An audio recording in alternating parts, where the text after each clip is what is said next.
So you Yeah. mentioned a number of things like ubiquitous language, bounded context, codomain, generic domain, and things like that. What do you think are some of the basic, most important concepts that people should get in order to understand DDD? Programmers have to come out of their cubicles. I mean, that's funny because nobody's in cubicles these days, I think. Maybe a few, but no one's going to offices, or maybe a few people are. But the point is, innovative software development doesn't happen with one person in a cubicle with great ideas and you just keep bringing them pizza or ramen or whatever every day and noodle bowls or whatever, and they just keep eating and churning out this incredible code, because it's not just even about code. Anybody can write code. It's about what does the code accomplish. And if the code accomplishes something innovative, great, but there aren't too many single individuals. Even if they're great coders, there aren't too many single individual programmers who are just off the top of their head, or even after thinking for a long time, really innovative about business things. And so we have that sort of actually symbiotic need to be engaged with the business and the business with developers.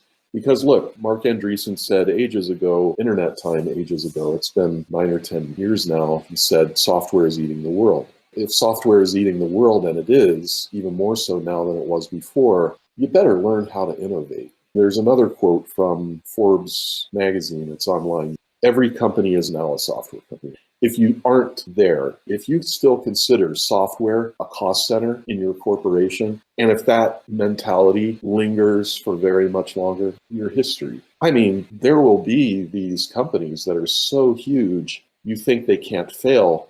Well, they're dying, but they're dying at $200 million a year, and they don't see, because they still make billions, and they're like, wait a minute, so what? And all of a sudden, within 3 years or something, ooh, that's $1 billion now. What's going on? Well, it's because you still have people pushing papers around and this stuff. Okay, take all those people who've been pushing papers for decades and make them business experts. They know this stuff. So it's not like you just fire them. It's not like you go, oh, well, we're going to digitally transform, and therefore these people are useless to us. No, they're not. They're experts at this. We simply need to know how to make it work with software and innovate around that.